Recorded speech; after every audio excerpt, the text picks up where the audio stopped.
मिथिबायना सुनितपुरालाय मा आदां गादां ब्लेकनि मालफोर बायना लाबोनायनि मा रेकर्ड लिरले रायजोफोर कमेन्ट खालामनानै UPPL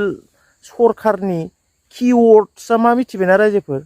UPPL सरकारनि कीवर्ड्स मा नोंथांमोना मिथिगौना रायजोफोर कीवर्ड्स आदसा रायजोफोर जोंनि बर' हारिनि गासैबो रायजो राजाफोरखौ नैबे गोदान भिडिअआवहाय बरायनायजों लोगोसे नोंथांमोननो लागै दिनै मोनसे गोदान भिडिअ लानानै फैबाय रायजोफोर नोंथांमोना बे भिडिअनि गेजेरजों गोबां बाथ्रा मिथिनो मोनगोन आरो बे भिडिअनि गेजेरजों नोंथांमोना एसेब्लाबो माबा मोनसे बुजिनो हागोन होननानै आं आसा खालामो नोंथांमोना बे भिडिअखौ उइदाउट स्किपफुल नायजोब रायजोफोर मिथिबायना बिनिफ्राय कमेन्ट खालाम रायजोफोर बे भिडिअआव आंनो 100टा कमेन्ट नांगौ रायजोफोर बारा नाङा रायजो राजाफ्रा 100 जन मानसिया कमेन्ट खालामलाय रायजोफोर बे भिडिअआवहाय बे कन्टेन्टनि सायाव नोंथांमोना मा बुंनो नागिरो आरो बाथ्राखौ फुराहै मोनथिनानै कमेन्ट खालाम रायजोफोर मिथिबायना भिडिअखौ आधा नायनानै कमेन्ट दा खालाम माने भिडिअनि आधासिम जेब्ला नोंथांमोना नायगोन गासैबो बाथ्राखौहाय नोंथांमोना मोजाङै बुजिनाय नङा हयथ' नोंथांमोना उल्थासो बुजिनो हागौ मिथिबायना रायजोफोर भिडिअखौ जुदि फुल नायाब्ला नोंथांमोना उल्थासो बुजिनो हागौ बेनिखायनो भिडिअखौ उइदाउट स्किपफुल फुराहै नायजोबनानैसो कमेन्ट खालाम अके रायजोफोर बिनिफ्राय मेन कन्टेन्टआव थाङिनि सिगांनो नैबे मोनसे बाथ्राया ससियेल मिडियायाव ओरैबायदि गोसारलागासिनो दं रायजोफोर मिथिबायना मैया दाखालिनिफ्रायनो सनितपुराहाय बिटिआरनिफ्राय ट्राक कम्बल बायना लाबोनायनि अजद बिटिआरनि रायजो राजाफ्रा दिनै क्लेम खालामगासिनो रायजोफोर नोंथांमोना खोनादोंना खोनायाखै ससियेल मिडियायाव गोबां भाइरेल जागासिनो ना सनितपुरनि रायजो राजाफोराहाय बिटिआरनिफ्राय ट्राक कम्बल बायना लाबोदों रायजोफोर बिटिआर हालामनि बिटिआर सरकारनि रायजो राजाफ्रा मोननो गोनां कम्बलखौहाय सनितपुरनि मानसिफोराहाय बायनानै लाबोदों ब्लेक मिथिबायना बिथांमोना बुंबाय थादों ट्राक कम्बल सनितपुरा बायनानै लांदों होननानै बिथांमोना ससियेल मिडियायाव दावराव खालामबाय थादों रायजोफोर मिथिबायना बिटिआरनि रायजो राजाफ्रा मोननो गोनां कम्बल मुरसिखौहाय सनितपुरा दिनै फैसा होनानै बायना लाबोदों होननानै जोंहा बिटिआर सरकारनि रायजो राजाफोरा बुंबाय थादों बिनिफ्राय बिथांमोना मोनसे प्रुफबो होनो हायाखै जे ट्राक सोरनो फानहरदों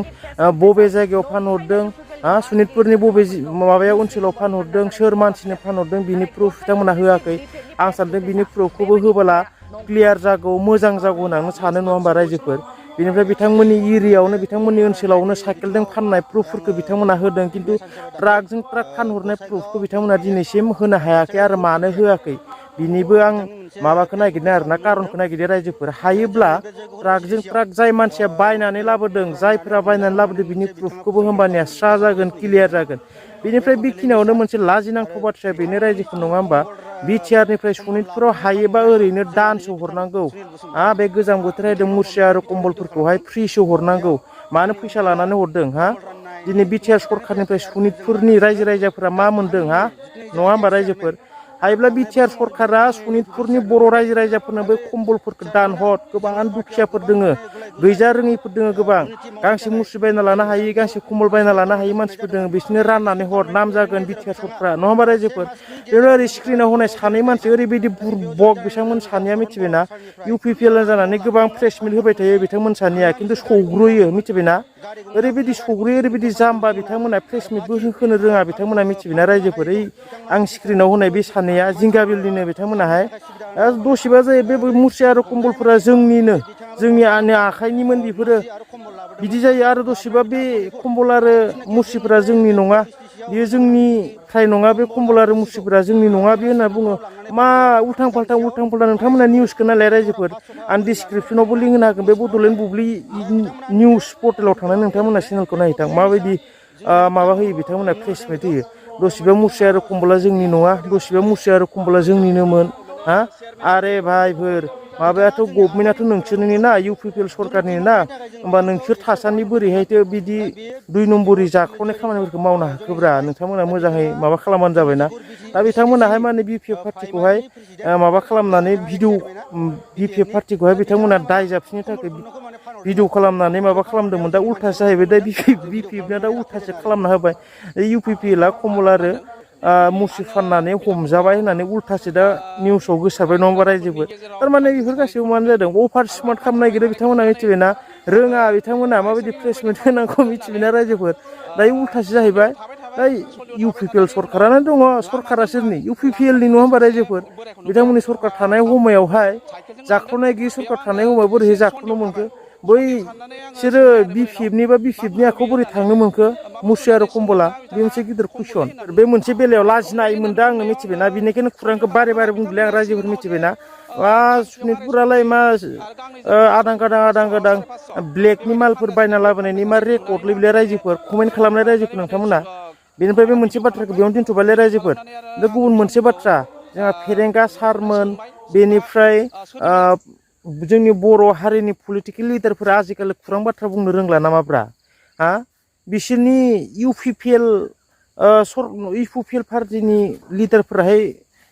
बर' रायजो राजाफोरनि थाखाय मोजां बाथ्रा बुंनो रोंला नामाब्रा रायजोफोर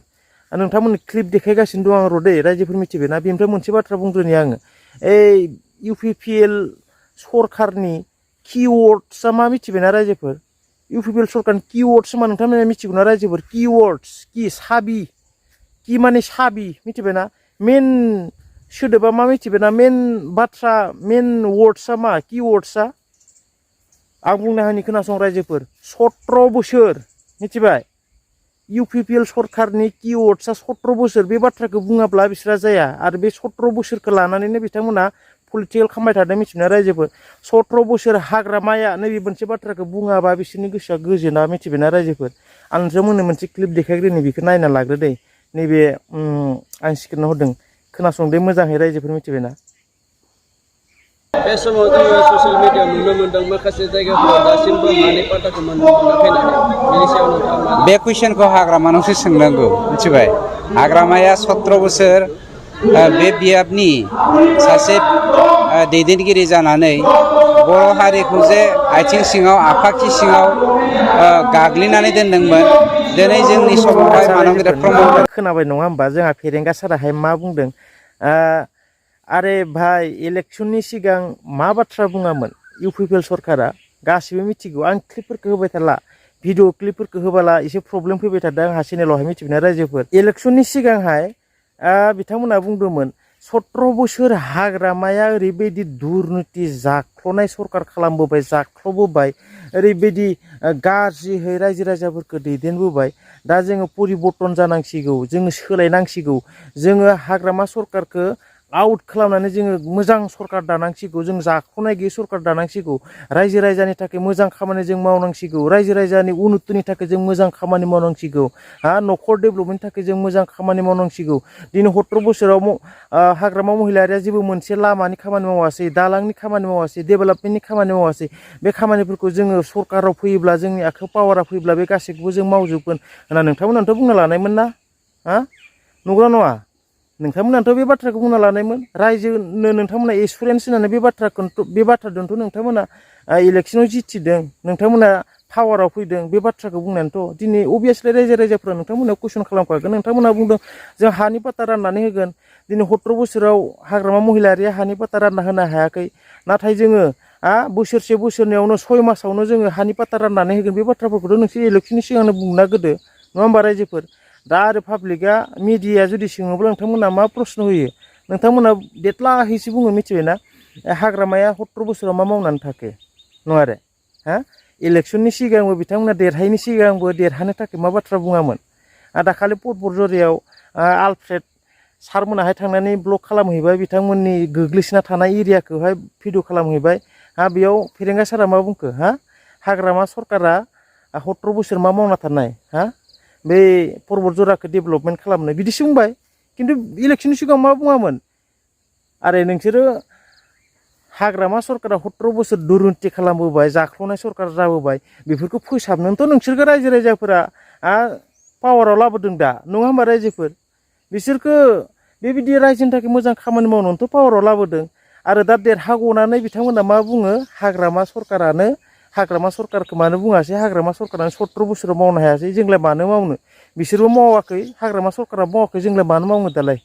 बिदिसो जाहैबाय खोथाया नङा होमबा रायजोफोर कमेन्ट खालामलाय रायजो राजाफोर दिनै जोंनि बर' हारिनि पलिटिकेल पार्टिफोराहाय लिडारफोराहाय दिनै हारिनि थाखाय सिन्था खालामनाया बहुद खम जालांबाय रायजोफोर मिथिबायना बिथांमोना 24 घन्टा पलिटिक्सनिल' बाथ्रा सानो मिथिबायना 24 घन्टा एनि टाइम माने बिथांमोना पलिटिकेलनिल' बाथ्रा सानो बिथांमोना दिनै हारिनि थाखाय साननो बिथांमोना सम गैया आरो बिथांमोना दिनै हारिनि थाखाय साननोबो बिथांमोना सम थानाय नंला आरो हारिनि थाखाय बिथांमोना मोजां खामानि मावलांनो मोजां सिन्था खालामनोबो बिथांमोना हाहैनो नंला मिथिबायना रायजोफोर दिनै पलिटिकेल राजखान्थिखौ लानानै बिथांमोना हारिखौ बावगारलांगोन दिनै बिथांमोना बर' रायजो राजाफोरनि थाखाय बावगारलांगोन दिनै सियारनि थाखाय गादिनि थाखाय बिथांमोना दिनै गोबां अनेकबो खालामगोन बिथांमोना मिथिबायना रायजोफोर गादिनि थाखाय दिनै एसे पार्टि हिसाबै बिथांमोना जिखौ खालामना बेखौबो खालामगोन बिथांमोना गादिखौ मोननो थाखाय खिन्थु हारियाव मा इफेक्ट जागोन बर' हारिनि थाखाय मा खहा जागोन मा इफेक्ट जागोन हारिया माबायदि अलखदाव गोग्लैगोन दिनै बेफोरखौ बिथांमोना साननायनि समाय गैया मिथिबायना बेफोर बाथ्राफोरखौ दिनै बिथांमोना साना खिन्थु बिसोरनो नांगौ गादि हाग्रामायानो होन बा इउपिपिएल सरकारानो होन नङा होमबा रायजोफोर दिनै हाग्रामायाबोथ' नै आं मोननै पार्टिखौ बुङो दे रायजोफोर मिथिबायना मोनसेखौल' बुङा आङो बुंनाया बबेबा मोनसे पार्टिथिं खम बारा जानो हागौ खिन्थु आं मोननै पार्टिखौ बुंदों दिनै एज ए बर'नि पलिटिकेल पार्टि हिसाबै बिथांमोना दिनै मोननै पार्टियाबो दिनै हारिनि थाखाय सिन्था खालामनायनिफ्राय दिनै गोजानाव दङ रायजोफोर मिथिबायना कमेन्ट खालाम आं बुंनाया माबाफोर गोरोन्थि जादों नामा भुल जादोंबा नोंथांमोना क्षमा खालामगोन आरो कमेन्टआव नोंथांमोना हुद्राय हागोन नोंथांमोना गोबां खम कमेन्ट खालामो बे भिडिअआव आंनि 100टा कमेन्ट नांगौ रायजोफोर नोंथांमोना कमेन्ट खालाम